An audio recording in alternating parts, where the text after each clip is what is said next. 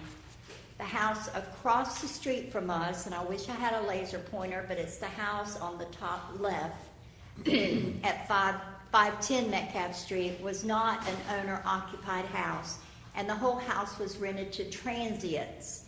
There were frequent fights, knife fights, loud partying and cursing, and even windows breaking at all times of the day and night, and this would spill out into our street.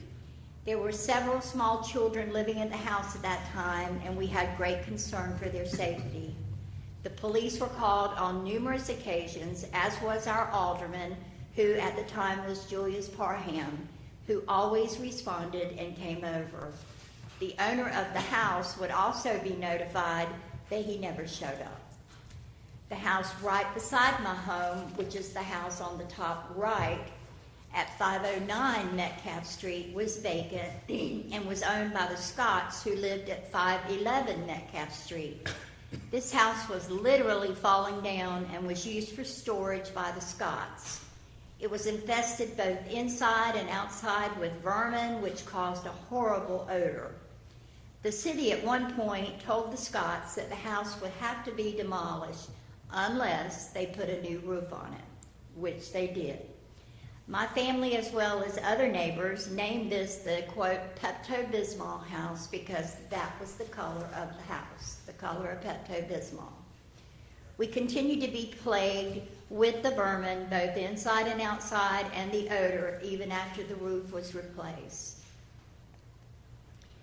Through the years, these houses, house by house, has been brought back, and millions of dollars have been spent to restore these historic homes. We all feel very safe in our close-knit block. We are all friends and trust each other so much that we have keys to each other's homes. We house sit, pet sit, collect mail, water plants, and just generally look out for each other's property when we're out of town. We appreciate your comments and we appreciate your care for your local community. However, your time is up. May I say the last thing? Please keep it brief. I will. We would like our neighborhood to continue as it is, free of commercial development. Any homeowner throughout the city in the residential zone is free to rent one room now, and that will not change. What we do want to change is we want R10, R8, and R6 zone properties in the historic district to prohibit tourist lodging, just as it is prohibited in other residential areas outside the historic. My own 500 block feels so strongly about that need for equality that every home has completed a notarized statement calling for disallowing commercial short-term tourist lodging. We never wanted to live beside a hotel. Thank you. Thank you. I'm sorry? Sure. Do we have? Thank you. Is there anybody else in the audience that would like to speak in favor of adopting the proposed rule changes? Please sign in and please identify your address and your name. My name is Caroline Orman. My family and I live at 512 Metcalf Street. May I proceed? Yes. We have lived in our home for 10 years now. However, my father, Roland Pridgeon, saved and moved this home in cooperation with the Preservation Foundation to Metcalf Street in 1980. My ties to this street are nearly 40 years old, and what most don't know, to the home, almost 100. In our time living in this home, we have come to not only grow our family, but our relationship with all of our neighbors that have become an extension of our family. We have been there for each other through the celebration of birth, through mourning of death, through devastation from storms, to the heartache when a beloved neighbor moved.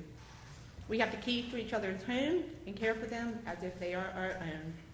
These people have helped to raise our family. They help to teach the children the value of hard work by hiring them for a job. They teach them confidence by purchasing their homemade comic. And they teach them about tolerance and culture by always returning home with gifts and stories from travels abroad. They watch the children in times of need, and they always have their eyes on us. My daughter's best friend lives just 7 houses down. They run back and forth to each other's homes. This street and the surrounding residential areas are everything that come to mind when one thinks of small-town America. One of the houses that they go past is a home that's currently attempting a permit to establish a 3-bedroom tourist home. Imagine the surprise to us when we realized that indeed a tourist home, a commercial entity, could operate right within our neighborhood street. Several families with small children that play in the neighborhood as children should play now have to worry about the comings and goings of strangers. One can argue that anybody can move in at any time, and you don't know who you're getting as a neighbor. However, in our neighborhood, we take Chief Summer's statement to know your neighbor to heart. We've had people come and go. We always get to know our neighbors, the good and the bad. We develop relationships so that we may grow to trust them. One may also argue that tourists are great for our neighborhood. They are, and I won't deny that. The children love the trolley that comes by, and it thrills them when the passengers wave back. The people ride this trolley to see the way we live and the history amongst which we live. I know and understand the value of tourists to this town. As downtown residents, we have more sweat equity in our home because we know the draw that this town and our homes have for visitors. We invest in this city. When I think back on my childhood, I remember the countless hours my parents spent converting our family from a 2-family home to a 1-family home. They restored the home to its original grandeur, spending more money than it would have cost to just buy another house. Each time they locked the doors, they lost money due to vandals in the neighborhood. I remember my father taking down the original dining room light and storing it for fear of destruction or theft. Despite the neighborhood and despite the setback, he never gave up. He was a part of a group of individuals that saw the potential for this neighborhood. He saw the history, he saw the character, and he saw the beauty. He also saw to it that his children saw the same thing. I witnessed this growth firsthand. I want people to understand the hard work that has gone into creating this historic district and the neighborhood. Thank you. Your time has expired, and we appreciate your comments. I want you to know that downtown residents or visitors are always welcome. They are welcome in the 75% commercial area, and they are welcome to stay in the 1-room rentals that are already allowed. We understand the value of our visitors. We don't need commercial and residential. Thank you. Is there anybody else, members of the public, that would like to speak in favor of adopting item C? If so, please make sure you sign in as well as give us your name and address. Yes, hi. I'm Andrew Birnbaum. I live at 505 Metcalf Street, and I'm mostly deaf, so if you ask me a question, I'll do my best. Okay, so in the interest of time, I'm going to go through this quickly. Thank you. Because I know you want to move on. The point I want to make here is that the amendment that Alderman Bengal put before proposed is a very surgical amendment. It really changes one thing and one thing only. So I want to go through on this table some of the normal lodging use cases that you would see coming from the permitted use table that you all have talked about, and just to show you that this is about one thing. The first row, owner living in a house rents one room out for short or long term. That's perfectly fine now. It's perfectly fine if the amendment passes. That's accessory use, and it's called out in the land use ordinance. An owner not living in a house rents out the whole house, short or long term. It's been around for years. It'll be around for years. I've done it. Many people have done it. Owner not living in the house with a bunch of rooms and wants to rent them all out at once, that's not permitted now, it wouldn't be permitted then. Owner living in a residential zone, R10, R8, or R6 outside of the historic district. You've already heard this. If you live in Taverna, you live in Riverside, except for one street, you live in Ghent. If you live in any of those, the 1.5.2.0 says that it is prohibited to have short-term lodging. So this is the crux, part of the crux of what we're saying is that this goes back at least 25 years. The city did the research, this special use exception. Why is it different that in Taverna or Carolina Colors or Riverside or again, it's prohibited, but when you look on the salmon line, it is permitted with a special use permit. And I've been through the Board of Adjustments hearings. It's a very low standard. If you have parking, it's pretty much a done deal. So this is what we're asking about, is the line and salmon. That is the only thing that changes. This is a very surgical type of effort. And this is the last chart. This is very similar to what was shown by the excellent presentation from Planning and Zoning. Everything in the green circle is commercial already. 75% of the historic district is zoned commercial.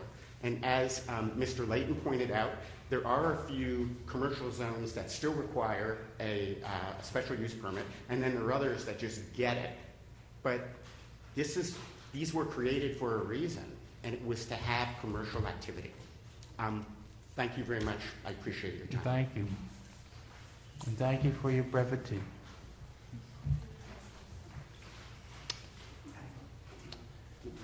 We welcome the next person who wishes to speak. We just ask that you make sure you sign in the sign-in sheet as well as identify your name and address.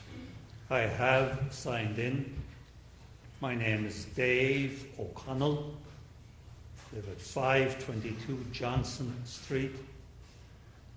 I've lived there since August 1995. Thank you. I blew into this town upon retiring from the United States Army. I looked at Savannah, Georgia.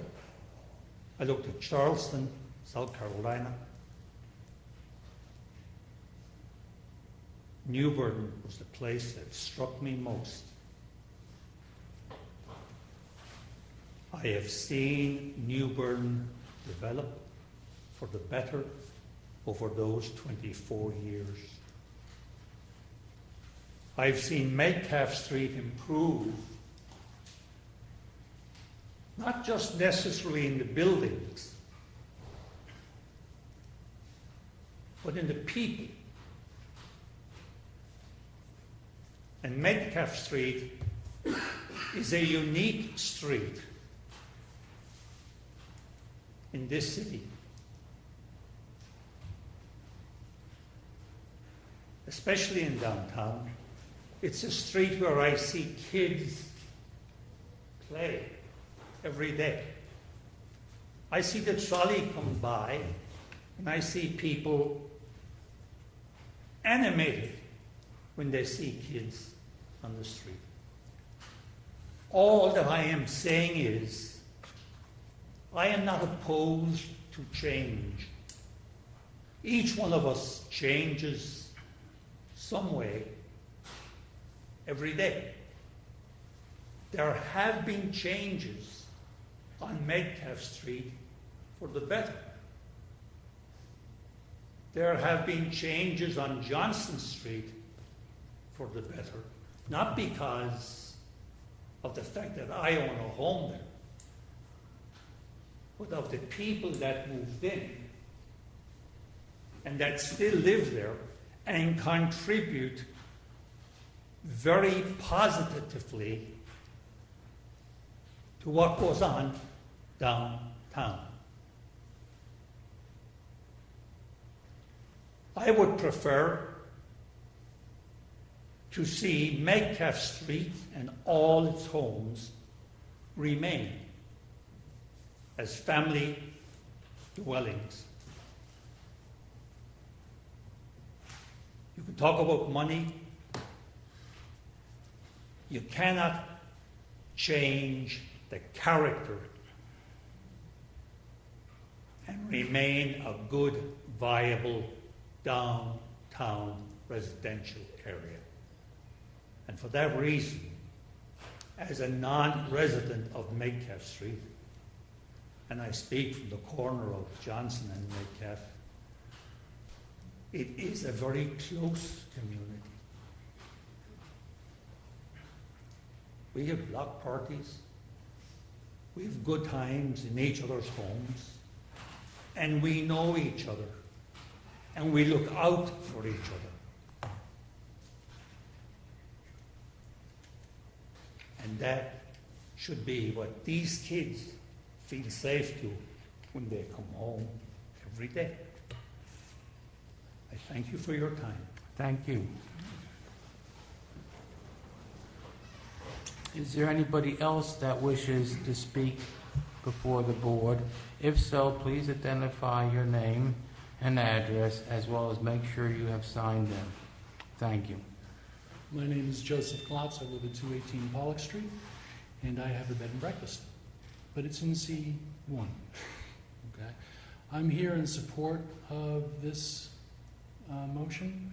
I'm in support of it because in the last 3 or 4 years, there has been a phenomenal increase of what's known as Airbnb. My concern is not so much that you consider this in a positive way, because I think you should and I think you will, but my concern is more in terms of something called enforcement. So far as I can see, there is no enforcement with regard to parking, not in the commercial district, but in the residential area for the Airbnbs. There are 3, I believe, properly special permitted B&Bs in R6, R8, R10 at this point in time. 2 of them were asked by the city to apply to be a B&B. They were an Airbnb for 2 years prior. They're not inspected by the county health department. They're not inspected by the fire department. None of these Airbnbs are inspected at all.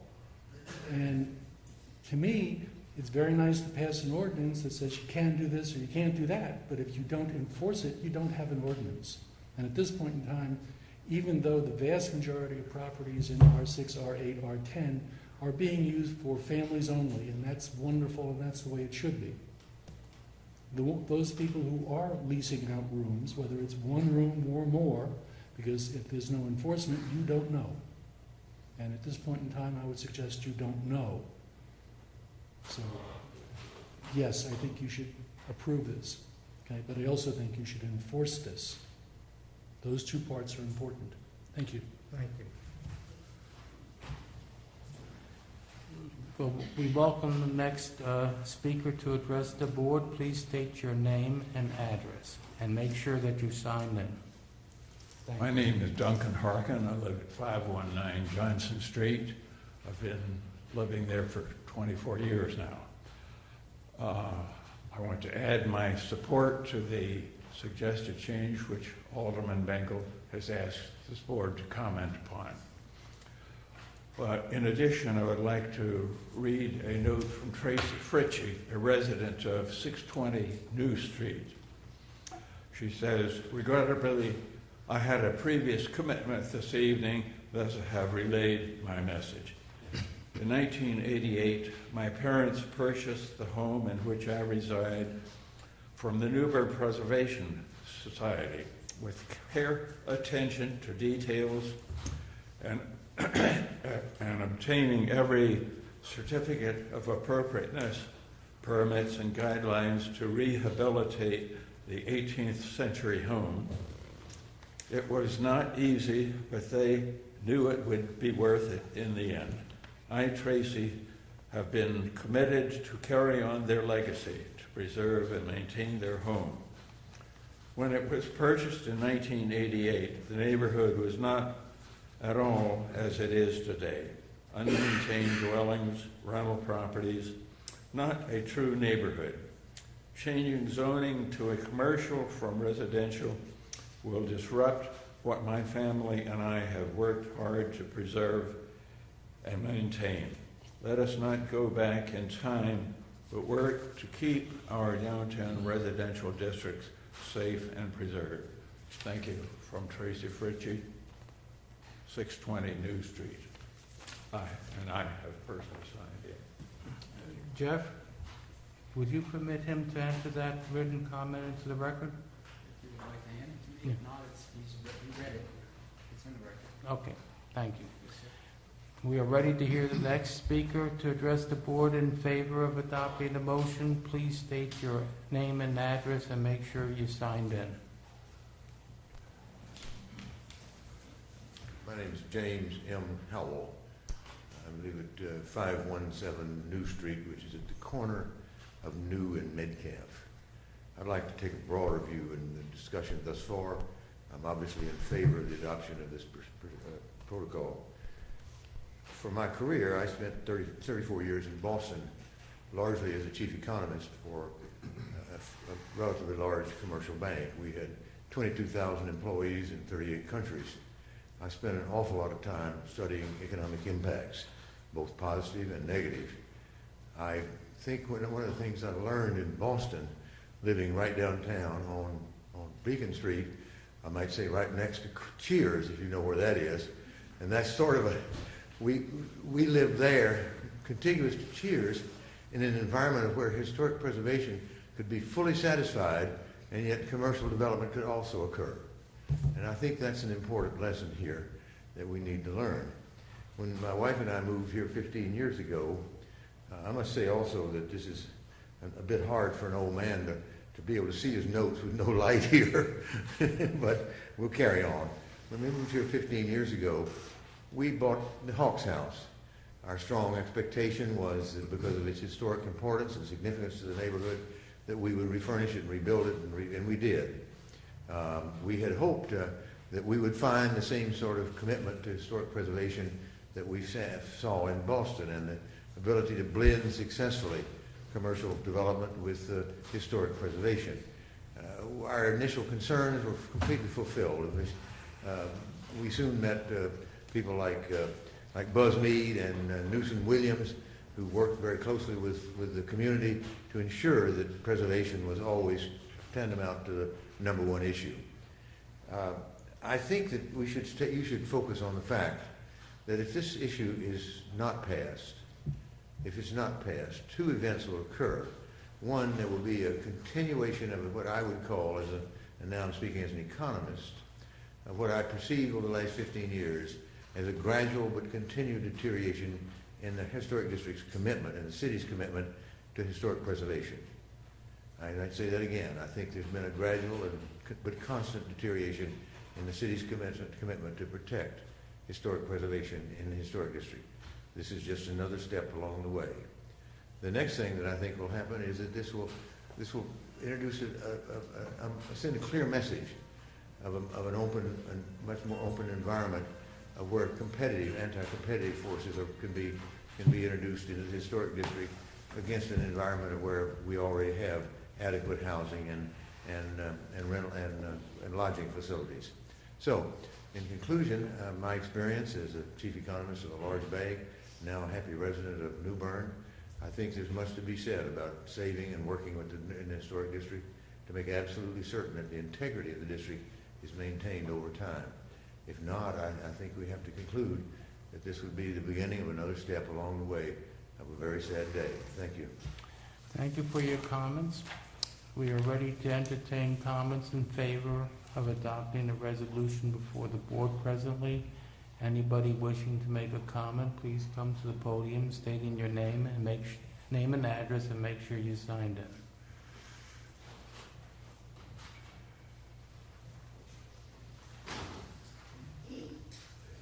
Hi, good evening. My name is Zachary Orman, and I live at 512 Metcalf Street. And I'm here this evening to read a letter from my neighbor, George Brake. Bed and breakfast establishments, also referred to in the land use ordinance as tourist homes, are prohibited in residential zones or 6, 8, 10 in all of New Bern, except downtown and the Riverside Historic Districts. Practically all of Riverside has R10S zoning designation, which prohibits these establishments. So in essence, The only part of New Bern in which these tourist homes are allowed in residential areas is the downtown historic district. There's no reason that downtown residential areas should be treated differently than any other part of town. B&Bs are commercial businesses, and they are regulated by the health department rules and other regulations. There are a number of regulated B&Bs and motels in the commercial district downtown, and they serve a great purpose. They contribute greatly to the economy of our town and provide a much-needed service. Every dollar spent at an unregulated B&B tourist home in a residential district is a dollar that is not spent at our regulated B&Bs. And that hurts rather than helps our economy. Residential districts are just that, residential, and should be maintained as such. Thank you for your consideration of this proposed change to the land use ordinance. Signed, George Brett, 515 Metcalf Street.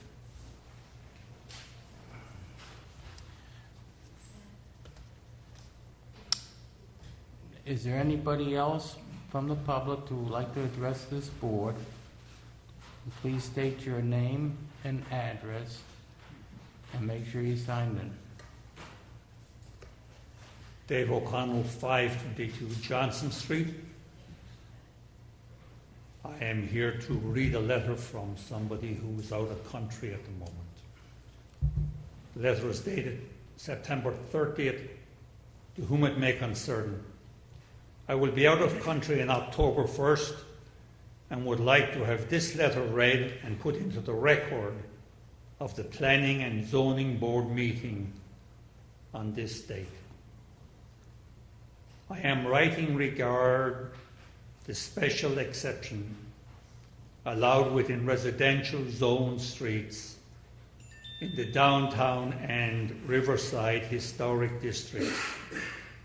This special exemption permitted use allows for full bed and breakfast businesses to open on residentially zoned streets. This is not about advertising mechanisms such as Airbnb.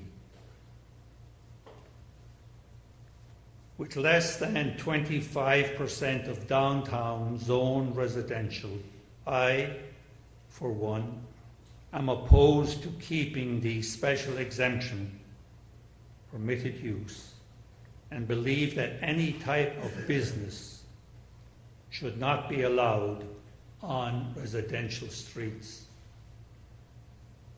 I moved to my block of Metcalf with the understanding that it was residential and I could not open a business.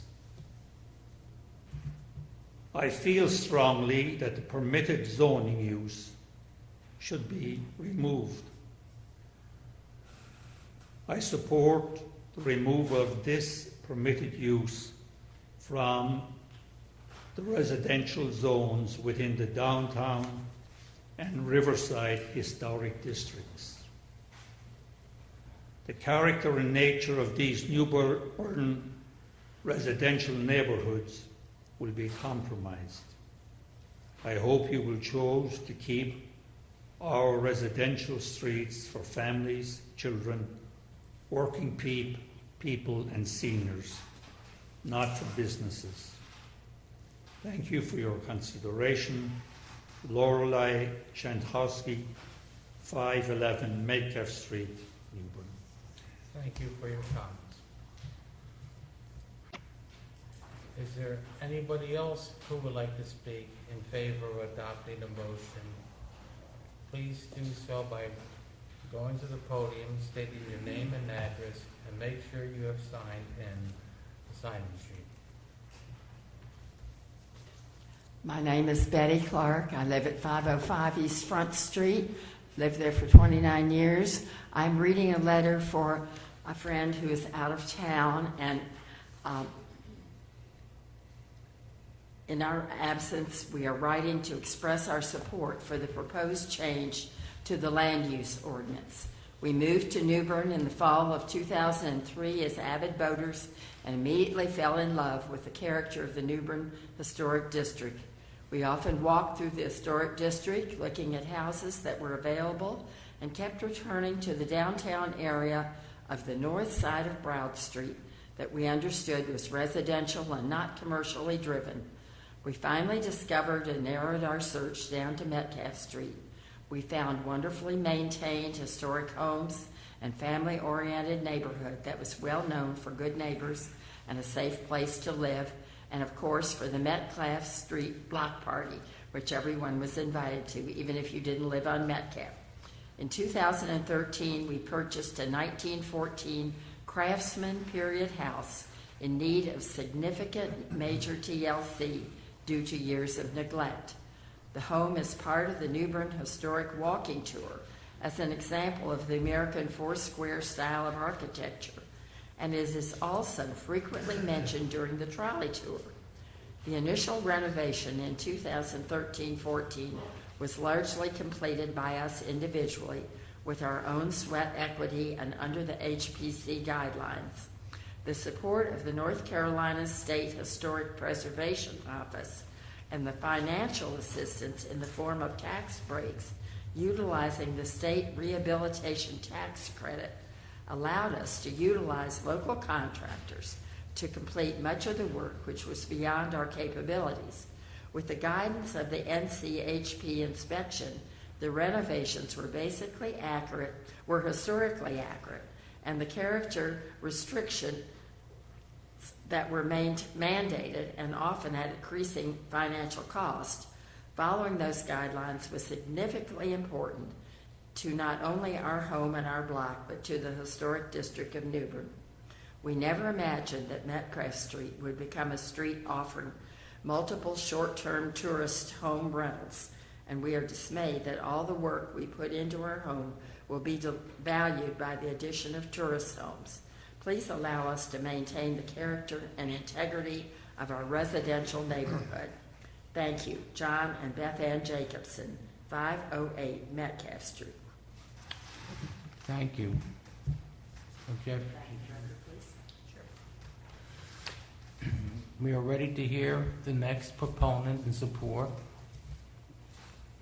of the change in the ordinance. Please step to the podium, give us your name as well as your address, and make sure that you sign into the sign-in sheet.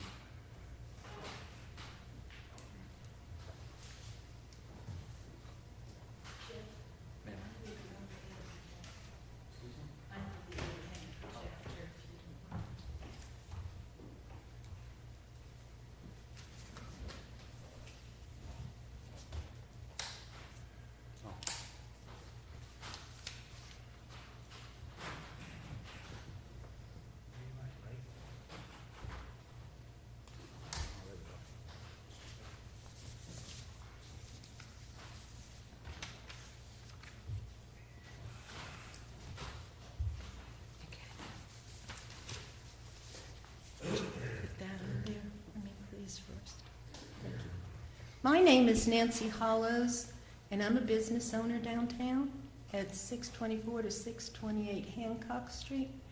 And I have owned property in the downtown district since 1980. My husband and I restored 5 buildings, taking them from 2-family homes to single-family homes. On New Street, at 709 Craven Street, at 522 Johnson Street, and also in for our building that we own at 624, 628 Hancock Street. The reason I'm up here mainly is to talk about preservation and the investment that's been made by people for the last 47 years in the downtown historic district, primarily in the residential district. This is a list of all the homes that have preservation covenants on them. The New Bern Preservation Foundation was the driving force for the preservation movement in downtown New Bern. I've been a board member for them, a lifetime board member since 1987. They do great work. It's helped our city, it's helped our economy, and as a realtor, I know for a fact that when a realtor picks up their client from the hotel or the innkeeper's bed and breakfast, that the first place they take them is the showcase north of Broad Street to show them these fine historic homes that are restored or being restored. That's the homes that we all know. And that sells people on New Bern because it tells them that it speaks volumes as to what we value here in New Bern. Our history, maintaining those homes. It's not cheap to maintain those homes, but we care about New Bern, we care about the history, and we care about north of Broad Street for those properties that have been preserved. So there is a whole block of the Academy Green, of which Metcalf's, this 500 block of Metcalf Street is only one block. There's a 500 block of Johnson Street, there's a 500 block of Hancock Street, and there's a 500 block of Metcalf's, of New Street. But there are many more houses that have been touched by preservation and have been invested into preservation. Preservation has turned around, through their efforts, neighborhoods that were transient, downfallen, into nice residential neighborhoods where people would want to live. In the early 1980s, you told your children, do not go across Hancock Street. Okay? Do not go across Hancock Street. You're not allowed to cross Hancock Street. You can go to Pinnock's drugstore and get a milkshake, but you cannot go across Hancock Street. So I just want to give you a little bit of that history, and I don't want to belabor it. But this chart shows you all the houses that the Preservation Foundation has worked on personally to get into the hands of owners who would preserve them. Now, the Preservation Foundation has put restoration agreements on their deeds and restoration and preservation covenants. And that's what spurred other people on to restore the houses and bring up the tax value in downtown New Bern and make it the showcase that it is. People knew that if they bought in the residential zone in downtown, that the commercial businesses would be across Broad Street or on Broad Street. And for me, you know, it's so important for us to point out the effort that has gone on in the past, the effort that continues through the historic homes tours and the events that Preservation Foundation has about the before and after of the houses to educate people about this. And north of Broad Street should remain residential, in my opinion, and I believe a lot of people throughout the city who care about the economics, and not be a place where businesses are. And for that reason, I wanted to share with you that drawing where all the Preservation Foundation homes have been highlighted in yellow, and there are 5 in the 500 block of Metcalf Street. And there are more than that around the corner. And also in the 400 block of Metcalf Street, the Preservation Foundation worked with the City of New Bern in order that 2 houses would not be demolished for a parking lot and an entrance. And they worked with Tabernacle Baptist Church. And the church realized the importance of keeping those 2 houses and not having them demolished. And they are there today, and people work together.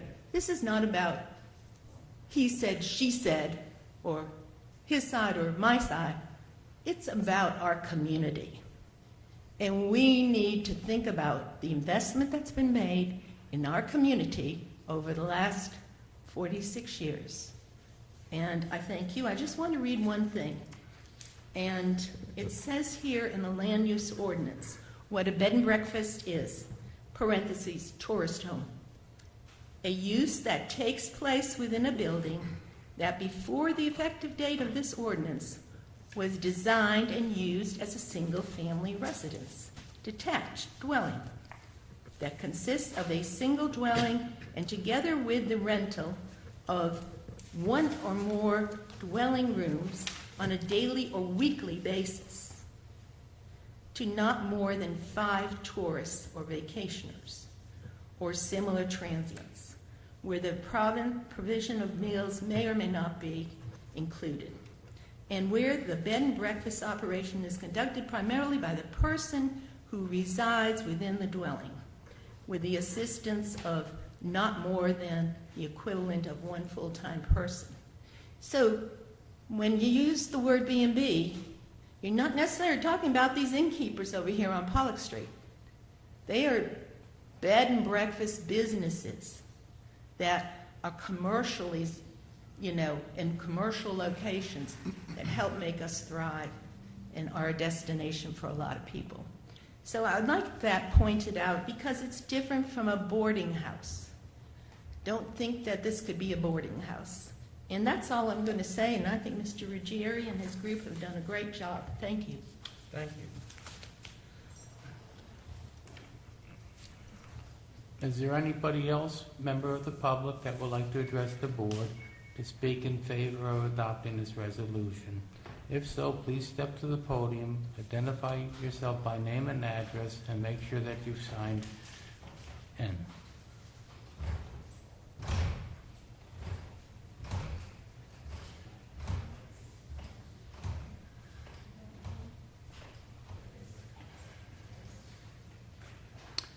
Having heard none, is there anybody that would like to speak against adopting this resolution? If so, please step to the podium, identify yourself, give your name and address, and make sure that you signed in. Good evening. My name is Lori Ann Prill. I'm the owner of 212 New Street in downtown New Bern. I'm here as someone who recently received a special use permit as a B&B, and not because I wanted to go through the process, but because according to the land use ordinance, if you have more than one person staying in your home, you are considered a B&B by definition. I'm here to ask the board to consider addressing your definition of B&B. The B&B definition as it stands right now is antiquated and actually says that it's up to 5 travelers or tourists. The fact is that commercial B&Bs are hosting more than 5. We have this discrepancy between head count and bed count, which needs to be addressed. I sent in the package to the members here. There are currently 3 properties in New Bern that went through the special use permit process, only because of some of the problems that arose in 2017, an election year for Aldermen, and a lot of different things went on, and you have all of that. The fact is that short-term rentals and vacation rentals in the city of New Bern are not going to cease if, in fact, you change this zoning. There are still businesses, let's call them, of people that are leasing out their homes by the weekend, by the week, or whatever period of time to smaller, large groups. These are non-occupants who live elsewhere for the most part, and it is permitted. It is very difficult to regulate because of North Carolina legislation. I would like to ask the Aldermen and the Zoning Board to explore what some of the other larger cities in the state of North Carolina have done to regulate and house up and get everything in order. A homestay opportunity, which Raleigh has adopted, or whole house rental, which is very similar to a vacation rental, which the city of Wilmington has adopted. Unfortunately, because of the economy, because of the cost to maintain and preserve some of these beautiful homes, a lot of people are purchasing them right now and renting them out using platforms like Airbnb or VRBO or Homestay or Home Away to travelers and transients, and that cannot be regulated. So changing and getting rid of the special use permit in R6, 8, and 10 may seem like a solution, but the fact is that it's not a solution. Vacation rentals and short-term rentals are here, and they're not going anywhere, and it's very hard to manage and regulate them. So I appeal to the board to do more than just make a X on those 3 items and really consider redefining a B&B, a homestay, a home house rental, and seeing what we can do to curtail and or manage vacation rentals in our city. Thank you.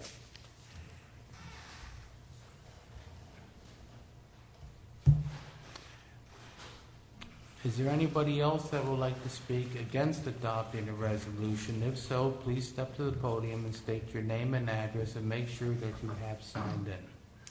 My name is Paige Mills. I just moved into 413 Metcalf Street. I'm technically a transient. We're a military family, so we're not residents of the state, but we do come and go. I'm from Annapolis, Maryland, a very similar town where my father rents out his house in the historic district. I'm here just to voice my opinion as a parent and as a resident. We moved here to Metcalf Street because we liked the vibrancy and the diversity of the urban area. We've lived here twice before in New Bern, and both times we chose a neighborhood which had a specific entrance, no commercial area nearby. We intentionally chose Metcalf Street as a place where we could go and walk and see all different kinds of people, meet new people, and enjoy all that the area has to offer commercially. I don't have a whole lot prepared, but I just wanted to say the matter of safety is of no concern to me. I just moved from a place where I spent the last 3 years in a town on the Main Street that was almost all vacation rentals, and it did not affect the economy. It boosted the tourism, and it still maintained the small town feel of the place. With that said, I just wanted to voice my opinion that perhaps what the previous speaker suggested, a closer look at the definitions of what a B&B is maybe a better solution than a quick blanket. Thank you. Is there any member of the please come to the podium, state your name and address, and make sure you signed in. Hi, my name is Marty Pitcairn. I live at 317 East Front Street. I have lived in eastern North Carolina since 1982 and in Craven County since 1992. The historic district of downtown New Bern is the draw. It's the jewel in the crown, essentially, for our area, and we all know that. Personally, I am one of 10 siblings. I'm the only one that lives here, and when my family visits, I want them to share in the joy of downtown. I particularly at this time with our accommodations limited since the hurricane, there is a concern for me of where people might stay. Beyond that, though, rather than go yay or nay with this ordinance specifically, my question is, has there been any research that supports making this change? Is there data that says there's been a detriment due to leaving this ordinance in place? Have there been criminal activities? Have people's home values declined? Who is renting the B&Bs or Airbnbs? What kind of population is it? Is it a military family, or is it, a drug addict? I would like to see that kind of data before a decision is made. So my request is it possible to be more clear about the impact of that type of home before making the decision that would affect people who already are in the process of managing their business? Thank you. Thank you. We welcome the next speaker against adopting a resolution. Come to the podium, state your name and address, and make sure that you did indeed sign in. Good evening. My name is Gregory Rush, and I live at 501 Metcalf Street. I bought my house July 2018. I've been renovating it for about a year and a half. I bought the house because it had historical charm. I come from Atlanta. I own a historical home in Atlanta. I'm all about preservation. I've been working diligently, spending hundreds of thousands of dollars put into my house. I moved to New Bern because of its charm, its walkability, it's waterfront properties. New Bern's always been a port city, a city of tourism, which really attracted me because I came from the airline industry a little bit. And I love the ability to have all kinds of diverse people living near me, being able to walk everywhere. I have renovated that house, as I stated, and I take great pride in home ownership. Part of having a bed and breakfast is home ownership. It's where I reside, it's where I live, it's where I entertain, it's where my family comes. I have very strict hours of quiet times from 10 p.m. to 8 a.m. So I'm very conscious of the lifestyles of people around me and how people can enjoy and live in harmony. I love children. I think Metcalf is a great street. It's a safe street. Having a bed and breakfast is not going to deter property values, crime, or safety. I don't think the special use permit's been in place for about 20 years. We don't have a big flux of applicants. We've had 2 in the last 2 years. Not everybody wants to have a bed and breakfast. It's a lot of work. As far as wanting to comply, that's why I chose to do the special use permit. I did not want to be one of those Airbnbs that's off the radar. I decided to follow the city guidelines and comply and do what was necessary. I think that's very important to note that special use permit has strict policies of what you can and cannot do, and you have to go through all kinds of zoning and parking and site plans and landscape plans. So there are not vagrant people. Anybody staying with me is vested. They rate me as a host. I rate them as a guest. So it's a very controlled environment. I love my neighbors. I've had my neighbors over to my house. I've had drinks in their houses. I'm very involved in my neighborhood, and I'm not trying to be a nuisance or an eyesore. Anybody walking down my street and seeing my house, the outside is still to be done, but they can see the vast improvement it's been from a duplex trying to be a triplex and having renters in there with no control of parking, no control of how many people could be there. With a bed and breakfast, it's very controlled. And I implore you to keep the bed and breakfast special use permit in place, because I think it protects your neighbors. Thank you. Thank you. If there are any other members of the public that would like to address the board against adopting a resolution, please step to the podium and give your name and address.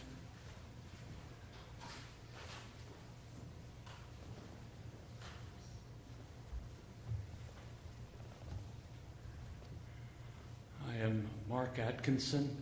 I live with my wife, Lois Ann, at 501 New Street in downtown New Bern. Just 2 quick points. One is that my wife and I have used Airbnb both in North Carolina and the U.S.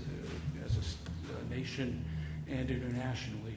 We find it a delightful way to get to know a particular area.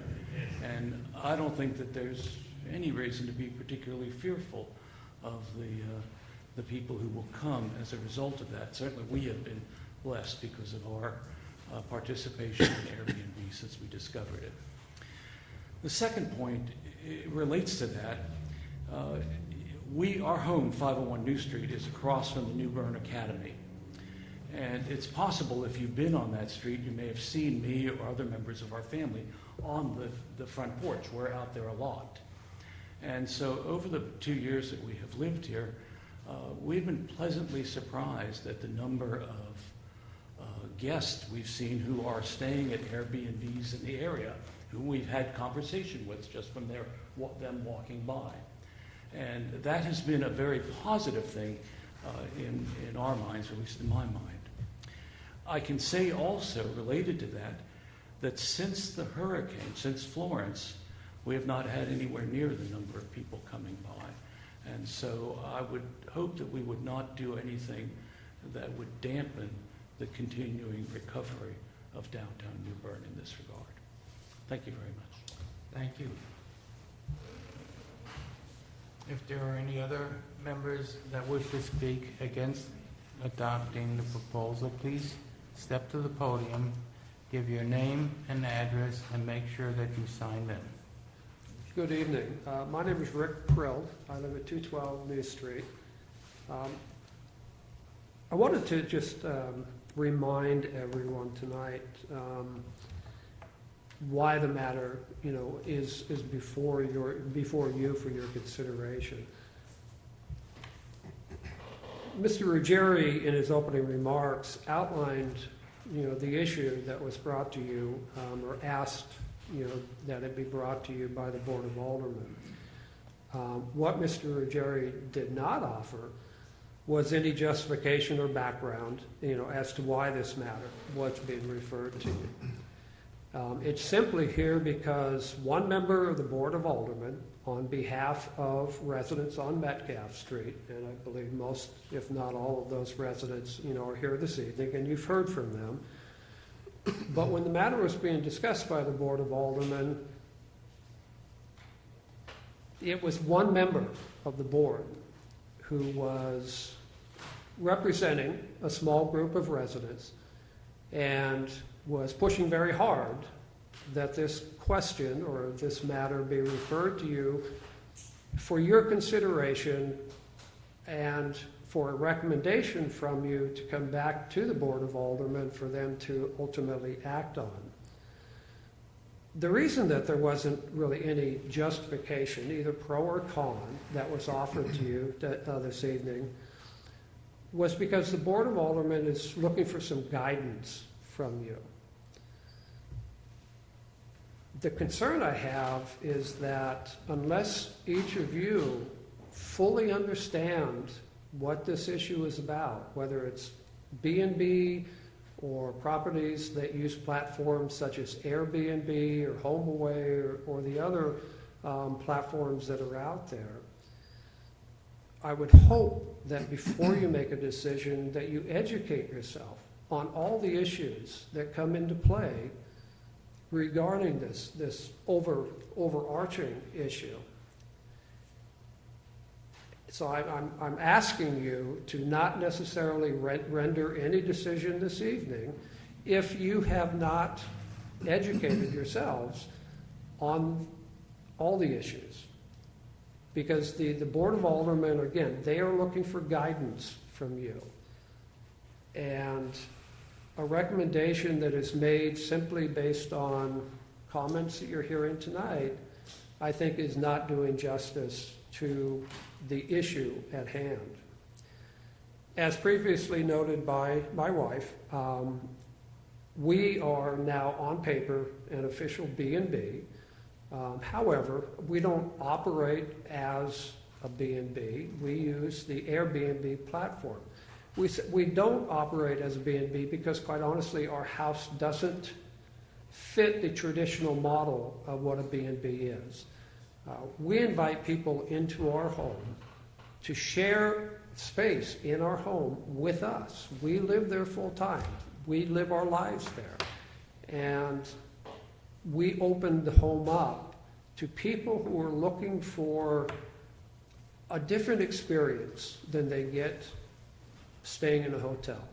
Nothing against hotels, but a lot of people are looking for something different. They're looking for an opportunity to stay in a historic district and experience what it is to live and own property in a historic district. They're looking for this experience. We open our home up to provide them with that.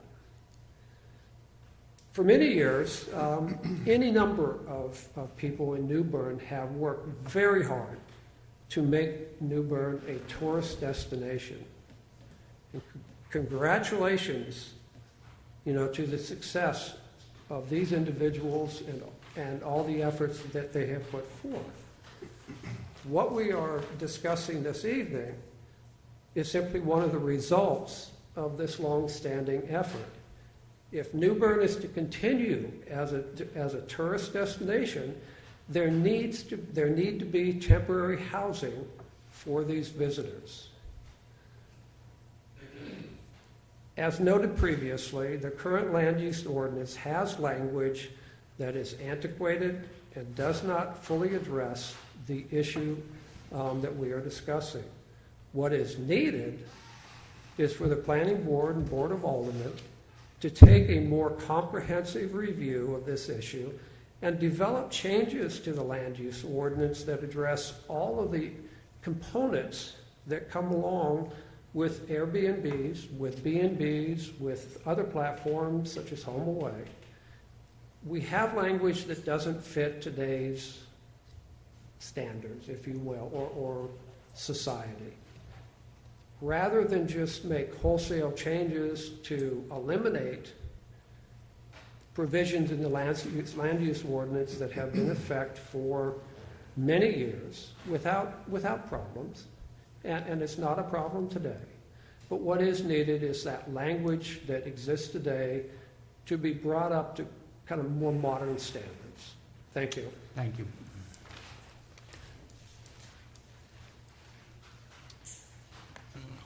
Please step up to the podium, state your name and address, and make sure that you have signed in. I'm Lois Ann Atkinson. I live at 501 New Street. We've been residents here for 2 years. We love downtown New Bern. We want to see it flourish. We're glad that it's becoming a tourist destination. And like my husband, I don't see any negative effects to having B&Bs and Airbnbs in the downtown historic district. We've used them in many beautiful, well-maintained downtown historic districts, and we don't find them to be detrimental to those districts. We don't think they would be here as well. I don't see any concerns to safety or to home property values. Again, if you don't have hard evidence, I don't have hard evidence, but I don't see it. I think they're just a plus, and I would certainly encourage you to consider that it would be a plus for the downtown New Bern Historic District. Thank you. Thank you. Are there any other members of the public that wish to speak against adopting the resolution? Please step to the podium, state your name and address, and make sure that you've signed in. Good evening. My name is Tamara Andrews, and I own a home at 316 Avenue C. And I have been a long-term resident of New Bern for over 30 years. When my husband passed away, I did relocate. And in an attempt to get back to New Bern, which is my love and my home, I did purchase a home 2 years ago, a vacant, dilapidated home on the Mayola block, one of 4 homes that sat empty for many years. Have done major renovations and restoration to the home, improvements. It's a 1940 craftsman bungalow. And it is my vacation residence, but it is also, to supplement and help pay for the mortgage, do rent out through Airbnb and HomeAway. And I would like to just have a better understanding, I guess, about what the board's, other than hearing concerns about the neighbors, truly what the true issues are at hand about this being a negative and not a positive for the city. I have a very strong vetting process for the people that stay in my home.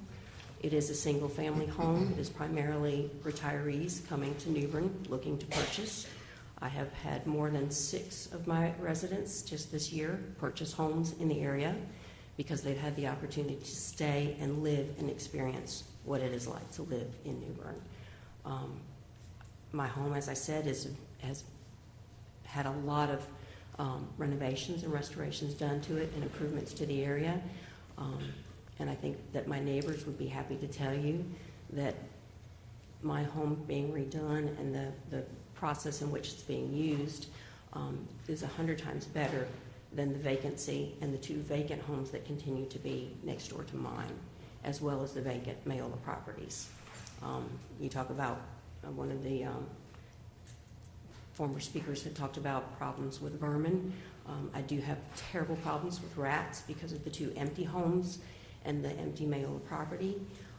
I would like to see that there were issues addressing the vacant homes that are owned by individuals in the county rather than those of us that have increased the value of our properties and bring revenue to the area. Thank you. Thank you. Are there any other members of the public that would like to speak against adopting the resolution? If so, please step to the podium, state your name and address.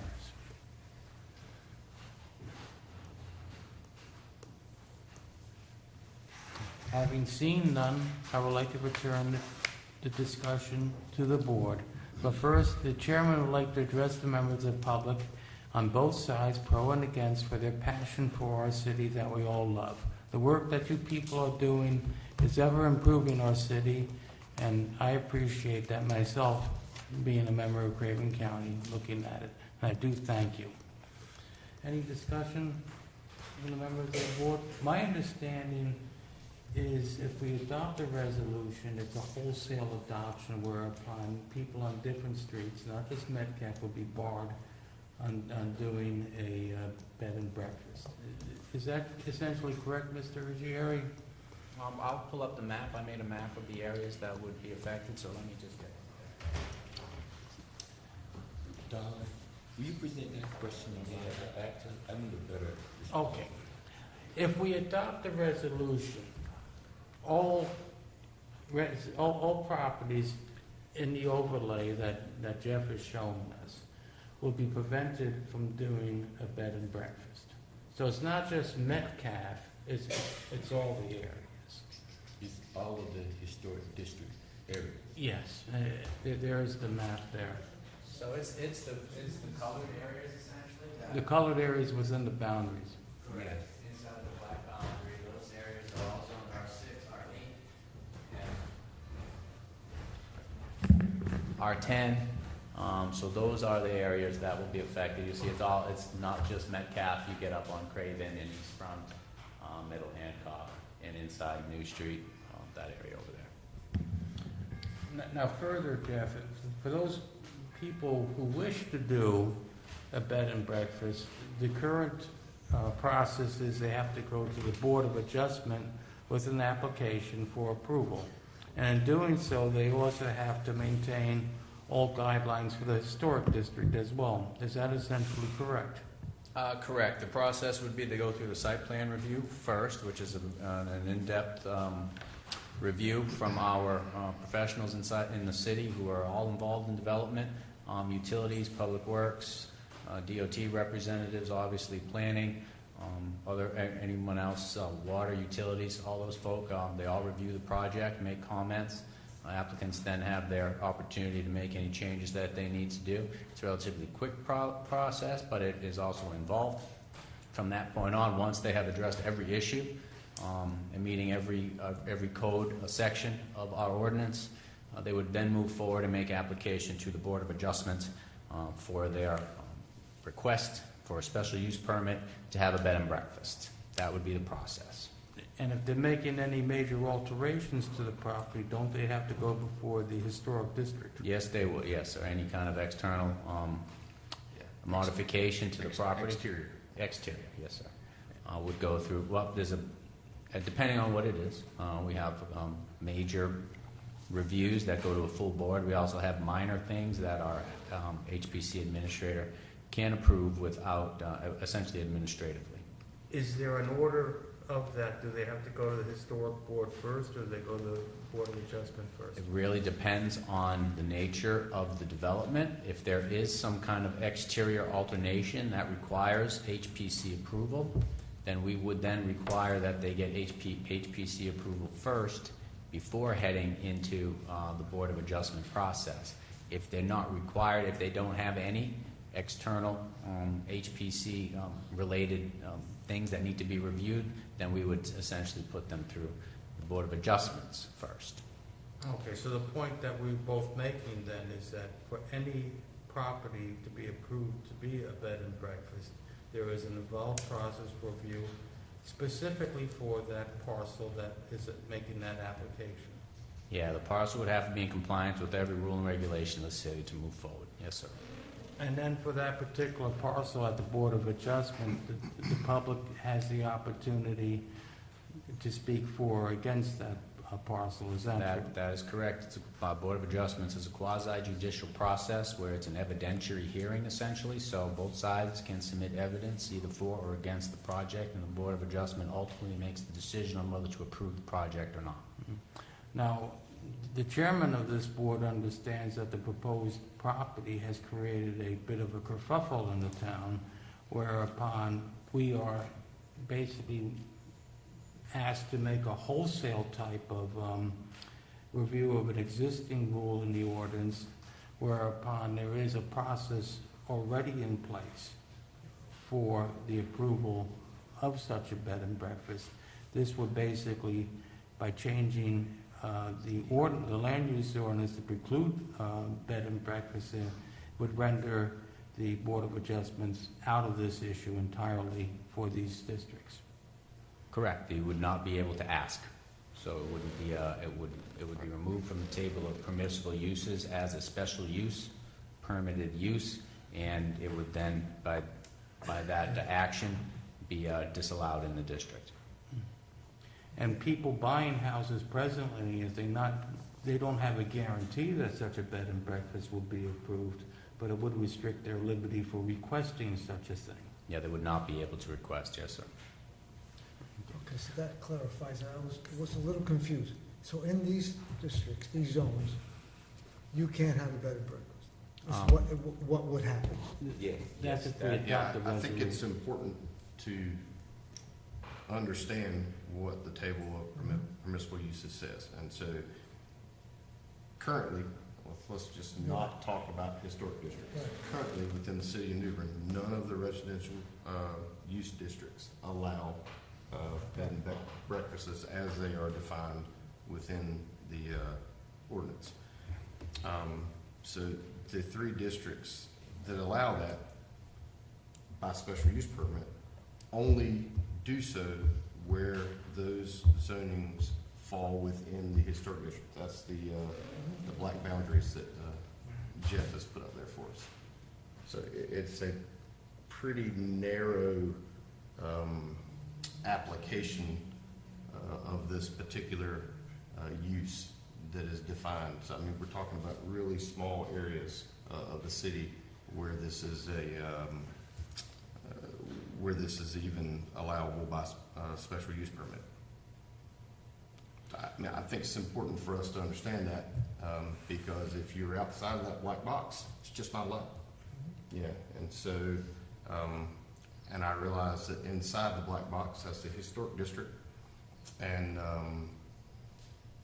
that is special within the city, but I'm not sure that whether we allow a bed and breakfast use within the historic district is any different than why we would or would not allow one anywhere else in a residential district within the city.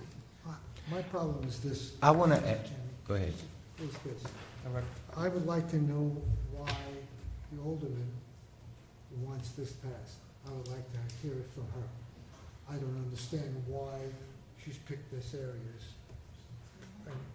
Because specifically, and I'd like some way for us to hear what she has to say. I'd also like to find out about the history of how we got those provisions put in place originally to make such so in the district. It might have been very viable to the people at that time to set this up. And have we moved away from the necessity or need for that in that particular area? Or is it just a school of people there now that believe we need to flush that out? So we did some cursory research to answer that question on when it appeared to be in the ordinance. We could not really find that when it showed up, but we went back to about 1994 and it was still there. So to actually go back, it would take a lot more effort and a lot more time, which we can do. But the question was posed to me, did it just show up in the last few years when we've done a lot of major land development regulation amendments over the past 3 years or so? And there seemed to be a question out there that this just showed up. So we did some research and went back to 94 and it was still there. I was interested in a testimony I heard today where One member speaking against adopting the resolution said that it was by her having this ability to house guests that she was able to rehabilitate a house with the income that she got from that, which was otherwise a derelict house. And I'm just concerned that in the long run, it might have a negative impact to our community by adopting such a resolution as this. Any thoughts from fellow members? Well, that's why I go back to what I just said. I'd like to hear the arguments why this was presented in the first place. There's got to be a reason behind it that I haven't heard. I mean, from the Aldermen. Maybe the person who spoke earlier said we might need to go get more information, get a full idea of what the impact is for or against this. And we shouldn't rush into a judgment. This is brought to us, this board, for the first time today, and I think it would be a disservice for us to plunge into that without having full knowledge about what we're about to do or not do. I agree. I don't think that we have been given enough information to make an intelligent recommendation. I think we need to delve into it further. Me too. I'm hearing, yes, please. I'm fearful if we do that, because boards we have, any boards I've been on have a tendency to, I said it before here, kick the can down the street, right? And I just rather make a decision on it myself. Rush to judgment is a bad idea. What's that? Rush I'm to not judgment saying rush is a to bad judgment. I need to understand rush to judgment to change this now. I think it'd be a bad idea. But I don't want to come back next month and we have the same discussion.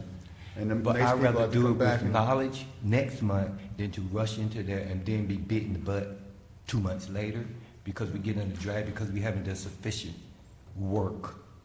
And we just satisfied one alderman's request, and we had this whole army of people on this side saying yay, and the army on the other side. I think we're doing a disservice to rush into this day, and I believe the majority of the people on this board is in agreement with that. Is there a way that we can, between now and next meeting, Jeff, to meet with the Aldermen and find out what's going on? Between now and next meeting, a joint meeting between the P&Z and the Board of Aldermen would be logistically difficult, I'm not saying impossible. The stars have to align and all schedules have to meet. I'm not even sure it has to be for the entire Board of Aldermen. I think from what I understand, one Alderman is asking for this. Okay. You know, if she can give us the time, we can make time and meet with her. From what I've heard is there's been a lot of discussion of lack of definitions and whatnot. And I am leaning towards us conducting a vote now based on the proposed change with the problematic definitions we have. Before we do anything, I think the planning board and the town attorney suggested this, that they work on the definitions of a B&B. Is that essentially what you're... A summary of the city's attorney's conversation earlier? Sure. So one of the roles of the Planning and Zoning Board is to review the land development ordinance. We've had this conversation quite a few times. Recommend changes, recommend issues that we need to look into, be a little proactive, look for things that may be on the horizon that you would direct staff and the Board of Aldermen to look into. So this board is well within its right, and it's actually one of its kind of why it's here, is to do those sorts of things. So irrespective of if you vote on this or not, you can still, part of your motion would be something to the effect of asking the Board of Aldermen to give you the time to study the matter further to make a more intelligent recommendation to them, because they have asked you to review this. Well, we understand presently, though, that the definitions are faulted. The definitions are old, yes, sir. And they're not working. Mm-hmm. And the proposal before us today is to vote to approve or deny based on faulted definitions. So the definitions... Faulty is a harsh word. Antiquated. Outdated, perhaps. Outdated. So I guess my question, Jeff, is we have three options. Our option is to recommend disapproval, recommend approval, or to table for a future meeting. Is that correct? I mean, we can't Sure. not act. We have to act in one way or Yes, another. you should act, yes, yes, sir. I agree.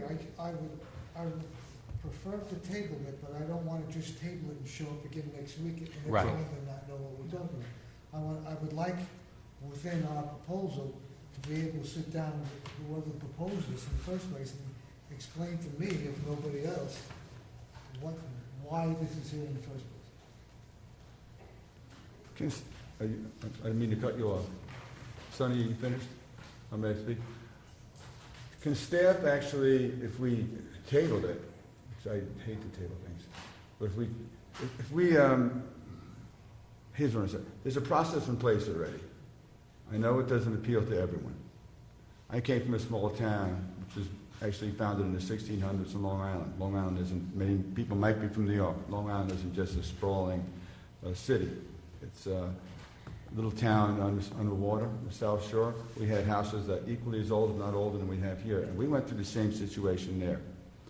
And our mayor and our boards tackled it and made it work.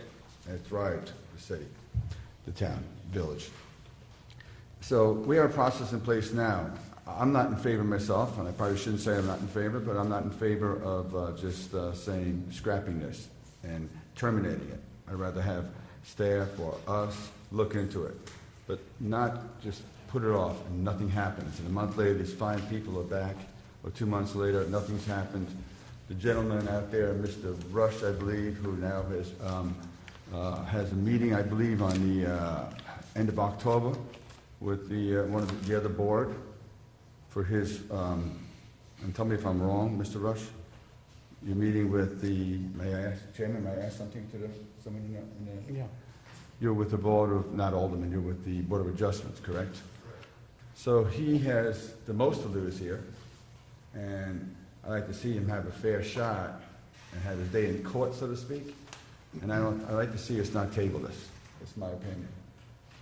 And I'd like to see it also upgraded, not scrap this thing, upgrade it and make it like other cities who have been successful in having B&Bs, somehow venting it and make it work to the 21st century. 20 years into the 21st century, by the way. I don't think there's any question that we're going to resolve the entire issue tonight. There is the issue of the definitions being, as Raymond put, antiquated, superannuated. However, the Board of Aldermen is looking for a recommendation from us. And by tabling it, that does essentially kick the ball down the road. And we know from the definitions of roads that I was involved in, primary, secondary, itineraries inside the city limits, that resolving these definitions is not something that can be done over a fast food restaurant lunch. It's going to take, Jeffrey, how much time do you think it would take you to revisit this, to assemble these? Mr. Chair, there are cities that have been working on this for 3.5, 4 years. Years. It's unrealistic to expect you to come out with a resolution in weeks or months. Months, more likely than weeks. I mean, we can definitely make better definitions, right? So if we can do that relatively quickly to solve what the overall issue is, we need to really dig in a little more. But Mr. Chair, can I have a moment just to read to you from our statute, from our land development regulations, what the planning zoning board, what their responsibilities are? I'll hand it out to y'all, but I'd like to read it because it may not. Can you just hand that out while I read? Thank you. It'll help you kind of put this into context and maybe give you a little different perception. So under 1527 is powers and duties of the planning and zoning board, right? So the planning and zoning board may, 1, make studies and recommend to the Board of Aldermen plans, goals, and objectives related to the growth, development, and redevelopment of the city and the surrounding extraterritorial planning area. 2, develop and recommend to the Board of Aldermen policies, ordinances, administrative procedures, and other means for carrying out plans in a coordinated and efficient manner. 3, make recommendations to the Board of Aldermen concerning proposed zoning map changes, which we just did.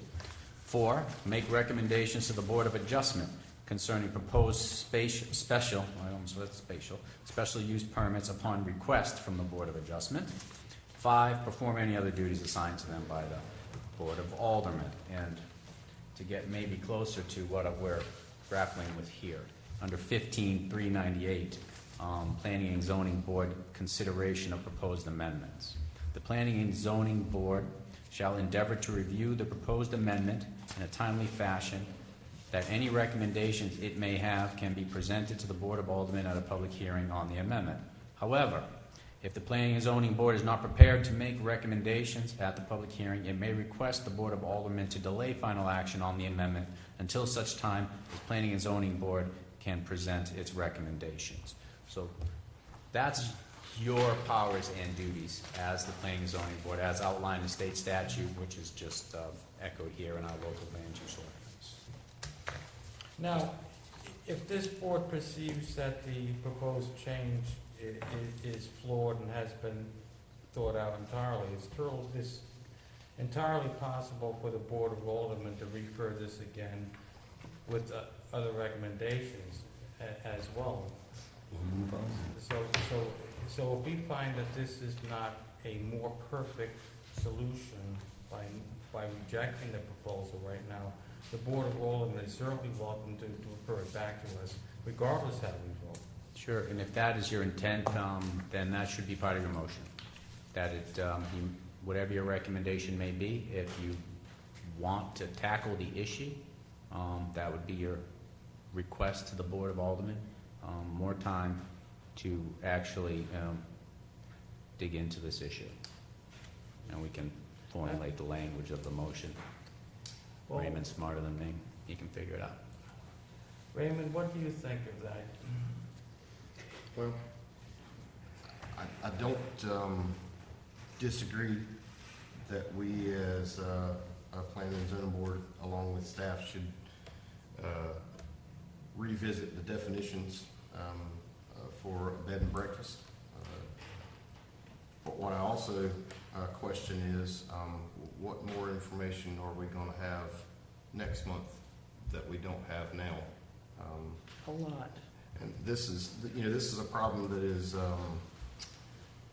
going on nationwide with Airbnb, and a lot of, in particular, smaller municipalities are struggling with how to deal with it and rewriting ordinance language.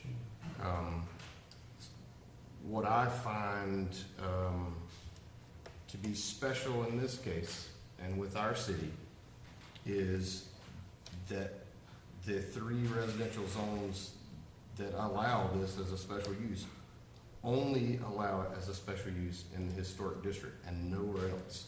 So any R6 or R10, I think are the zones, and maybe R8, that's outside the district, it's not a question, it's not allowed. It's only allowed as a special use within the historic district. And so that is such a narrow band of permissible use. I would have no qualms about recommending approval of this simply because of the narrowness of what is permissible within the table. So your thinking is something of supporting restrictions to people's liberty of developing a property. Well, how is that any different than an R8 anywhere else in the city?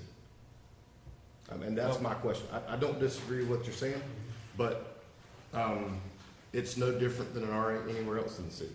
But it is in some ways. Well, it's a historic district, and I get that. But No, but there are restrictive covenants in the deeds. There are also restrictive covenants within homeowners association guidelines and things of that nature that the downtown historic districts do not have. So they are more controlled in the newer developments of New Bern than they are in the original area of New Bern. So I live in Ghent, and there's nothing in my deed. There wouldn't be. It didn't start up until after 1911. Right. So there's no restriction in mine. So it's very similar to downtown in that regard. Exactly. You might see some deed restrictions in your deed, but they are few and far between at that period of time unless it was very forward-thinking. And this did not come in until basically after World War II with deed restrictions and covenants. Right. To change things. Most of New Bern developed after World War II other than the downtown area. So you're going to see other restrictions that would stop this no matter what. And that's something that I think has to be considered. Don't disagree with that, but again, R8 is an R8. I agree. You know, from a zoning standpoint, and so from that standpoint in the table of permissible uses, I see no different in an R8 in Ghent or anywhere else than in the downtown historic districts, or Riverside for that matter. Well, that's why that's set aside as a historic district. Because of all of this, it is set And it's aside and important it to is note intended to that be different. That is different from zoning. The Exactly. historic district is different from zoning. It is a zoning overlay. It's a zoning overlay, but it is completely different oversight. You know, that's why we have a historic preservation. It's an additional oversight. Yeah, it is a zoning overlay, so it is a zoning tool, but it is administered differently. But it's administered not through this board, but No. through the Historic Preservation Commission. But the historic preservation of the properties is not what is in question. It's the use of the properties that's in question. And so tangling up the use of the property with where it's located, you know, that blurs a line in my opinion. And if an R8 is an R8, you know, I suppose but someone always has you the option to request rezoning a property if they want to use it. I mean, that's how you would go about anywhere else in the city. If you want to purchase a property and you want to use it for something that's not allowed in the zone that it's in, you request rezoning. Now, if that zone isn't appropriate for the area and for the adjacent zones, then there's a good chance that our board will say, you know, would request or we'd recommend disapproval of that application because it's not appropriate for that zoning. It's spot zoning. Well, what you're saying in set theory doesn't exactly agree with my thinking. R8 in the historic district is different than R8 outside the historic district because the historic district puts certain different considerations. It should be like R8 star because it's different. Well, that's exactly what we have currently. But I'd ask you, why is it different? Because they chose. From a use standpoint, let's not talk about historic districts. Let's talk about from a use standpoint. Why is it different? Well, for one reason is that these tend to be much older homes and the costs associated to keeping these homes up is entirely different than many other areas of New Bern. And I want you to think about something else that really concerns me as we go forward in the 21st century. There are some extremely large homes in the downtown historic area. And they're going to turn into an albatross at some point. Not everybody wants to live in 7,500 square feet. If the houses don't have some way to be adaptively reused, I'm afraid you're going to see them go downhill. I'm afraid you're going to find that nobody will buy them and they will sit derelict. And if that happens, that's going to be a problem for property values, for tax values, for everything else. Somebody suggested to me, oh, well, that's just easy. We'll just divide it up into apartments or divide it up into condominiums. Some of those houses do not lend themselves to doing that. If they have solid brick walls, it's very hard to do something like that. So we have problems in the downtown area that are not anywhere else.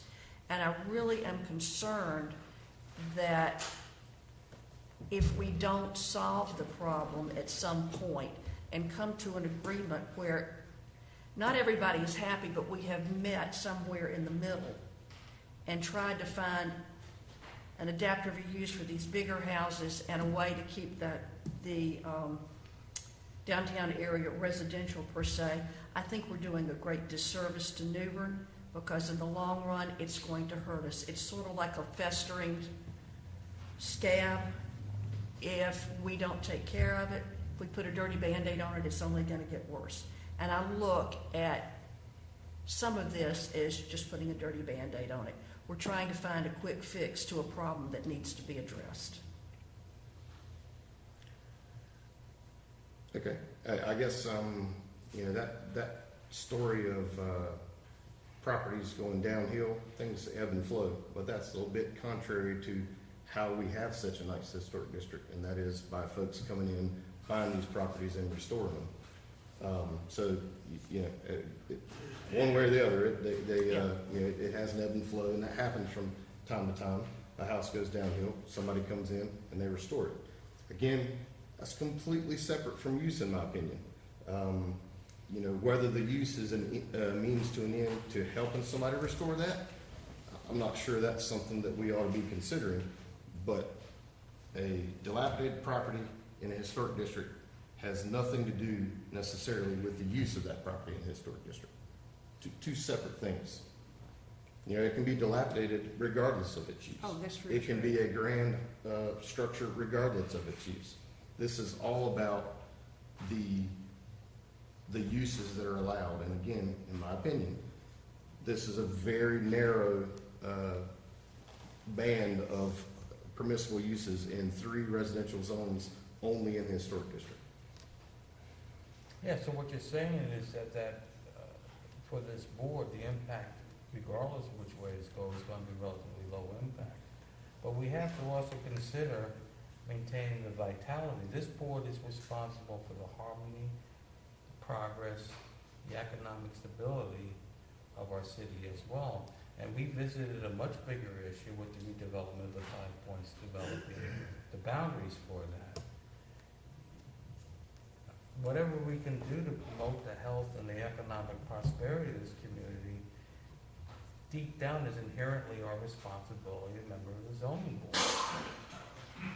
So, I guess my question, are we talking about someone's civil liberties to be able to use the property how they want to use it? Or are we talking Within about, restrictions of the land use ordinance. or are we talking about trying to foster economic stability or growth within an area? I think both go hand in hand. We have a much bigger issue with the redevelopment of the 5 Points.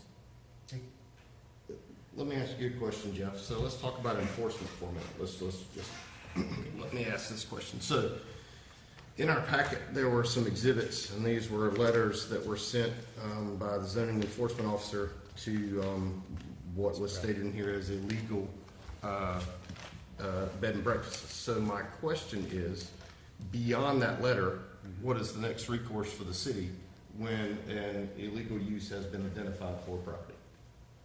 Yeah, okay, so I do remember those letters.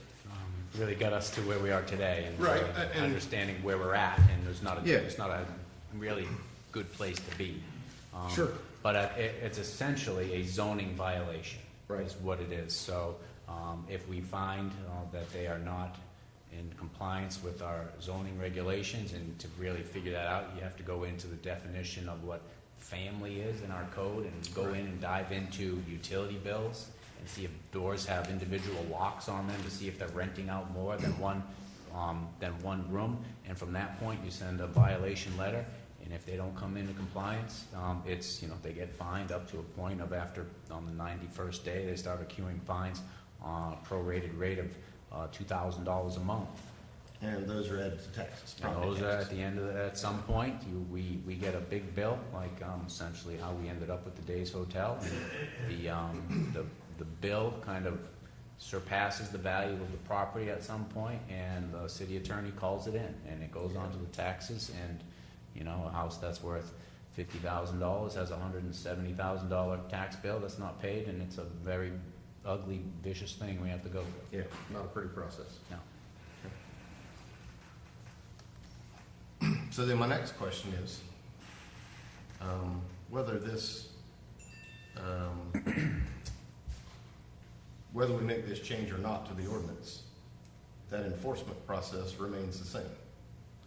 It would remain the same, correct, except and why we had those 3 that went through the process is they wanted to be in compliance and not be in violation of zoning. So though they weren't functioning per se as a bed and breakfast, they can now rent more than one room to people.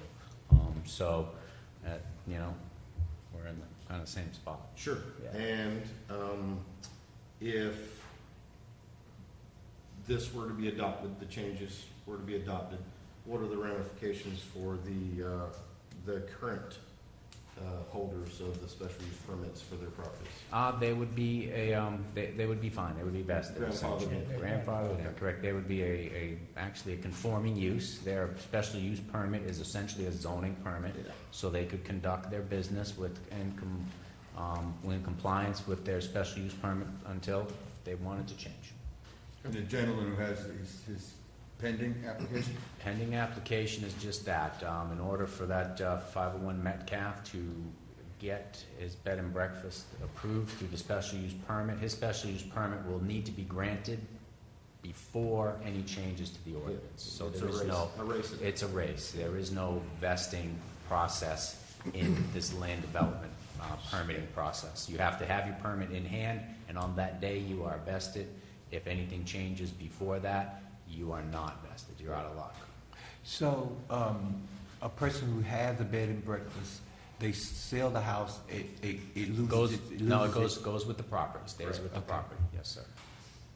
And would they have to apply to the Board of Adjustment to take away the bed and breakfast usage if they so choose to, just to turn The back? owner, yeah, I would assume the owner could do something like that. Yeah. That would be a little odd, but yeah, it doesn't, Yeah, to rescind the special use, Yep. I think legally you can Yep, do that. you can, absolutely. But by adopting the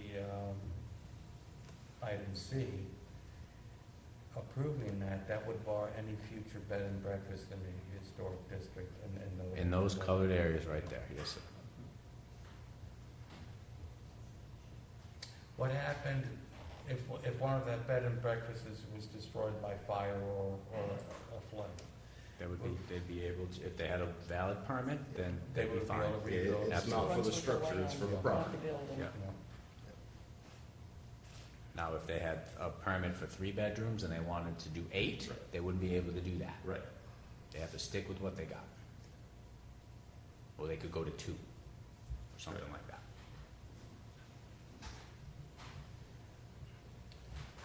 So what we have before us, as you would agree, I think, where we might be on the opposing sides, is that the item C is an imperfect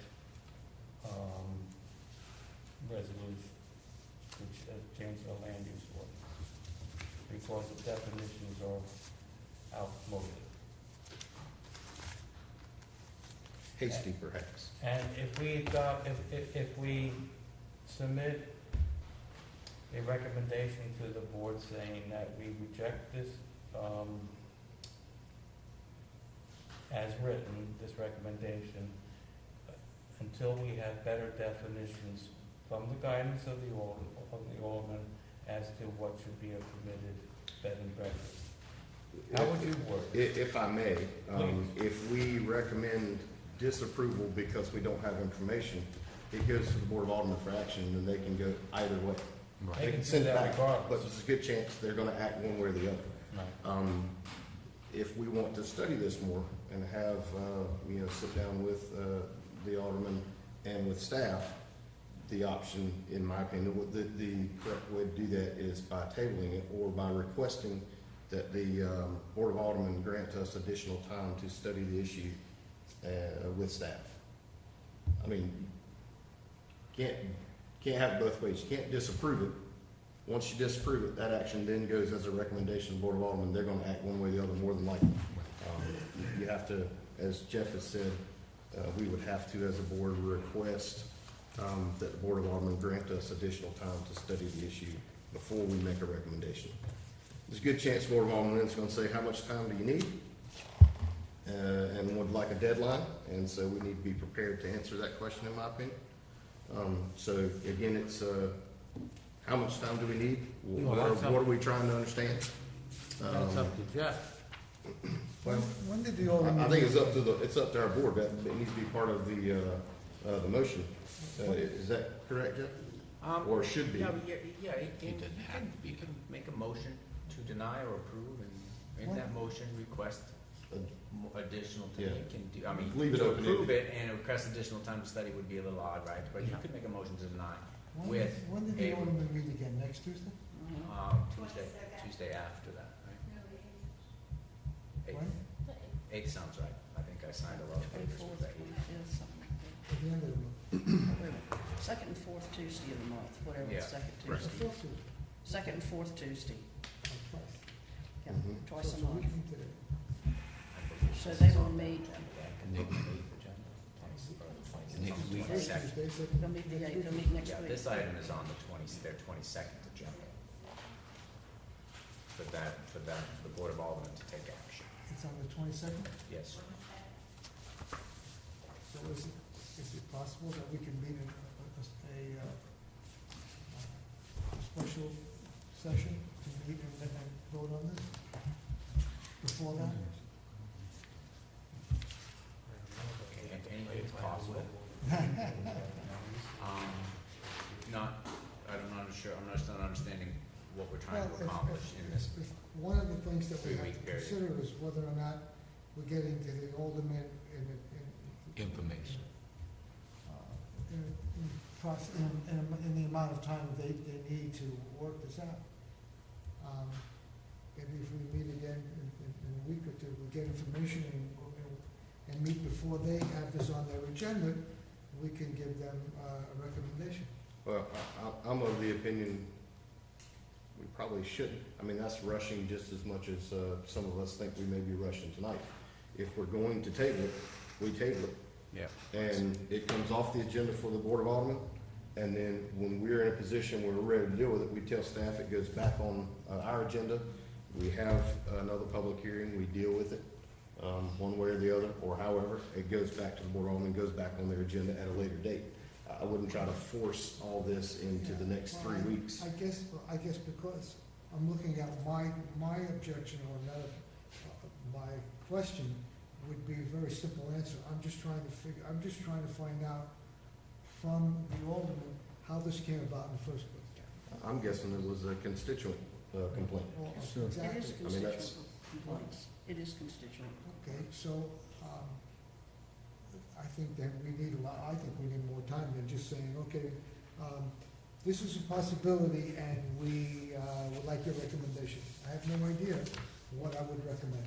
Sonny, what's your thinking concerning the fact that, according to Jeffrey, the land use ordinance as written since 1994, you traced it back to, has essentially been working for nearly 30 years, I have to or say, 25 years. you know, as a And technical, as such, during all that time, the historic district has been growing and getting better. well, but remember that Airbnb didn't exist then. Right, and so that just goes right back to the same argument. If we've got an outdated definition of Exactly. a B&B, then in 94 and since then, it's been working on an outdated definition. Times have changed. If we need to update the definition, Yeah. then, you can't have it both ways. I don't think you've either got to update the definition or. See, that, How is an Airbnb gonna be enforceable anyhow, if you think well, about I it? have no idea. That's Yeah. not my I problem. mean, My if problem is- a person wants to do it like around the 4th of July weekend and around the Christmas holidays and whatnot, See, but and that's basically one room in the house anyhow. Raymond's argument is perfectly legitimate. It's a zoning problem. I understand that. But I'm also want to know what you're trying to figure out, what your suggestion is, that maybe in the historic district it should be different.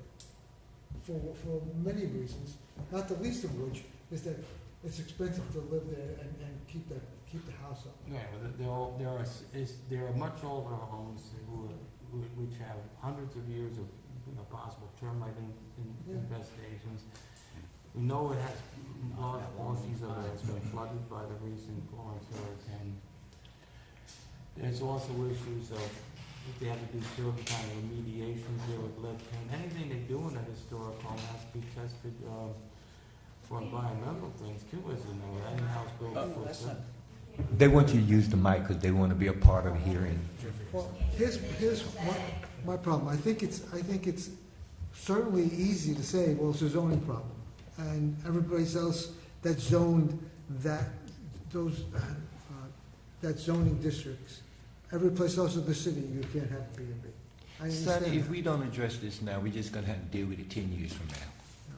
This subject is like the technology of today. We didn't have cell phones back in 1982 either, and we got a lot of new nuances that we have to deal with because of the new technology.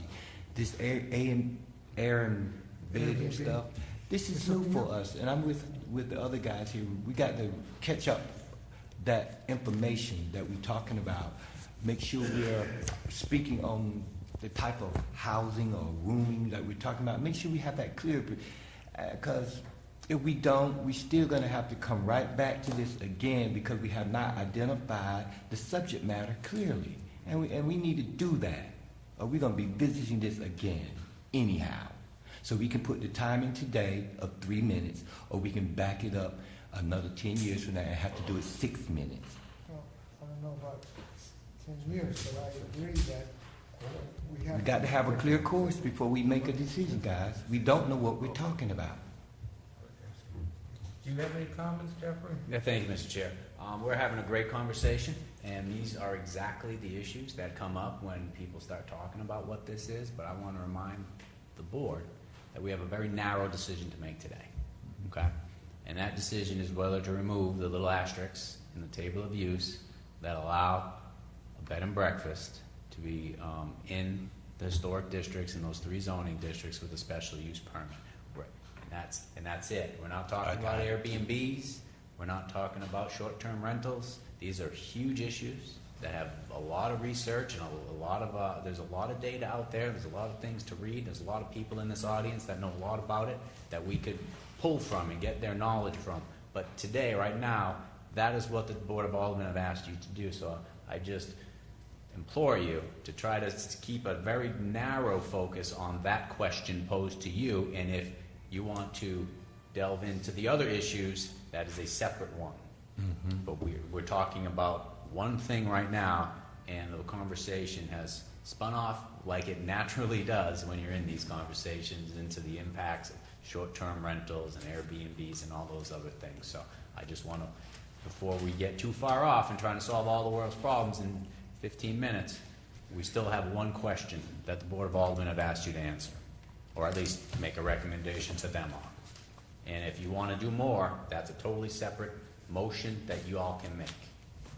And that motion would have to be, if you deny, the Board of Aldermen could still approve. Board of And if we Aldermen can approve, still they can still approve. deny? Yes, there Is would. that Part correct? of that, part of my presentation, or the city attorney's presentation to the board, will be that that the planning and zoning board heard it on this day, on the 1st, and the recommendation was denial. And hopefully, I'm going to get the minutes typed up for them so they can have them in hand for to read. I just can't. And if type you want to come back here with further discussion, If that's what you would like, That'd be then a table. that would be a different motion, right? So if you table it, it is still on the Board of Aldermen's agenda for the 22nd. So there will be no recommendation from this board. Right, that's essentially inaction. Essentially in action, correct. I'm not sure we want to do that either, but Well, that would be the motion then to request additional time to make our recommendation. okay.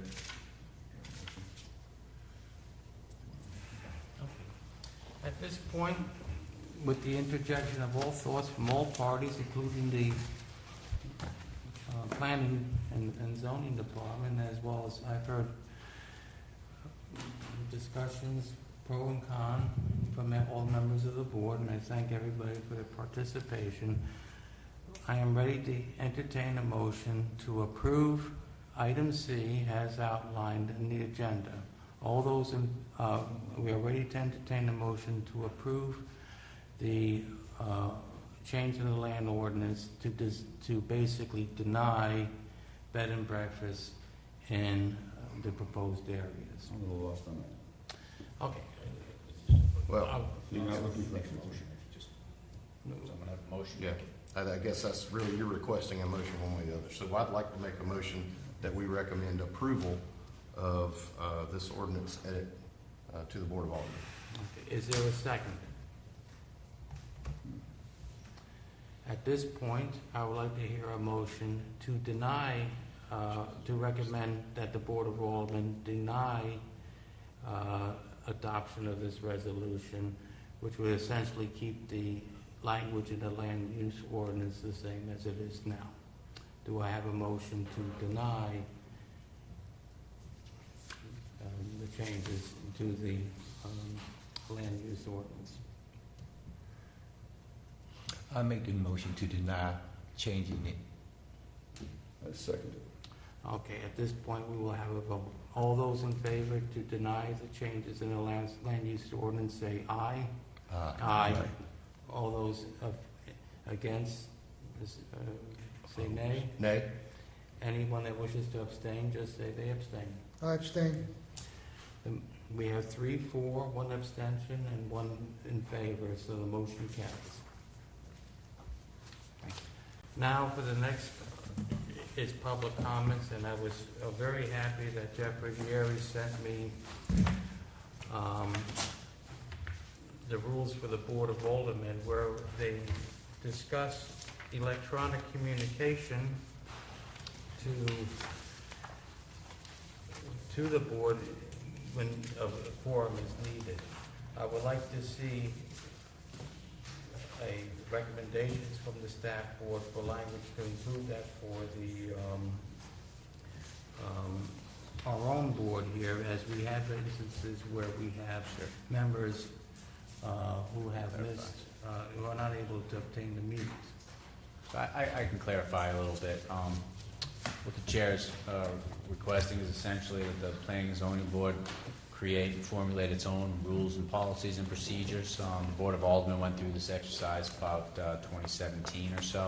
Just clarifies roles, how they act, under what circumstances. I gave the chairman a copy of that. Ours doesn't have to be as robust, but one of the things in there is that, the telecommunications of those can call into meetings and things like that. So if the board wants to do that, I can take a first pass through the Board of Aldermen's policies, and most of it really wouldn't apply to y'all, but some of it would, and then we can put that on the next agenda for you to review and make a recommendation on, specifically on the telecommuting into meetings and how that works. And this has been a recent development. There has been statutory changes in Raleigh that allows this to be done. Is that essentially That is correct, yes, sir. Mm-hmm. And that would help us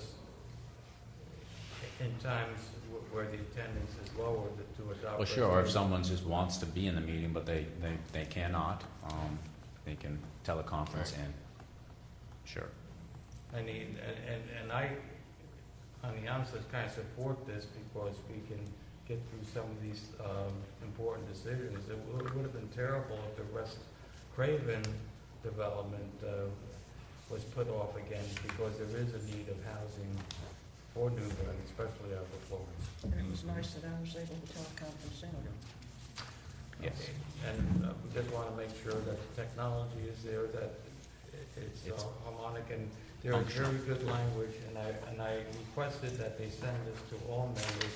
Perhaps the planning department can send an email. Sure. The same thing that was sent to me, so they're familiar with it. Will do. Does any other member of the board wish to address any issues that they have? Yeah, Mr. Chairman. It's obvious that we're going to have to address the problem of short-term rentals at some point in time, and we need to do it sooner rather than later.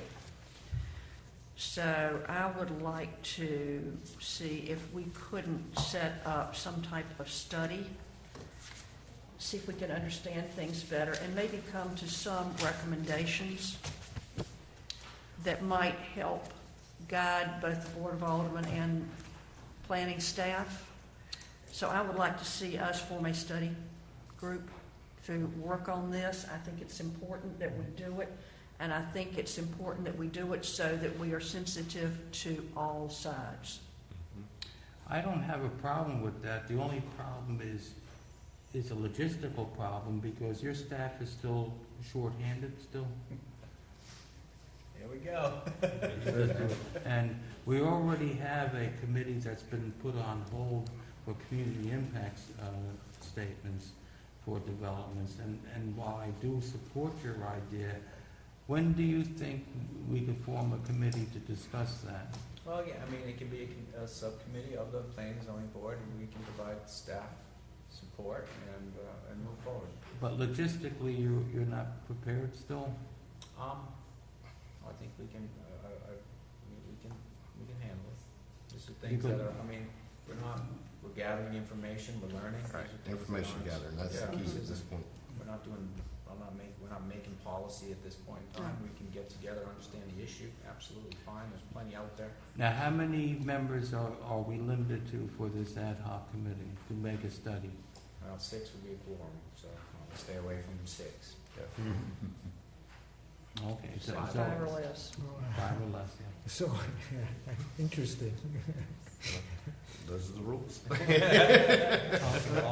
willing to, now, it's her suggestion, she should be heading this, and then she can email different members to participate. I'll be happy to participate. That's what happens at the leisure of the chair.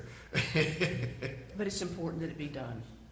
And I'm sure with what happened tonight with the bed and breakfast issue, any kind of input with that would be most helpful to the board. Yeah, I'm just thinking how this should go. I think that should be a motion. Okay. Sure, That no I question. would then present No question. to the Board of Aldermen to get their, okay, if they don't want to do it, then why would we go forward with it? I'm sure they would, but I think it's better for the process for this board to make a recommendation to do so. I'll take that to the Board of Aldermen, and they can give it their blessing, and then we can move forward. Okay, so at this point, I would like to introduce a motion whereupon no more than 5 members of this planning board form a study group to research the short-term rentals in the assistance of gathering information to be helpful in that endeavor. Do I have a second of that motion? Second. Is there a motion? Excuse me, I misspoke. I'll make the motion. Okay, is there a second? Okay. All those in favor of such motion, please vote by saying aye. All those opposed? The motion unanimously carries. Okay, I need somebody to go on here. I'm willing. You're willing. Sonny's good. Somebody I'm willing. He's very thoughtful. So Sean, I would recommend that you email all members and limit the membership to 5. Sure. And you guys can figure that out yourself. Yeah.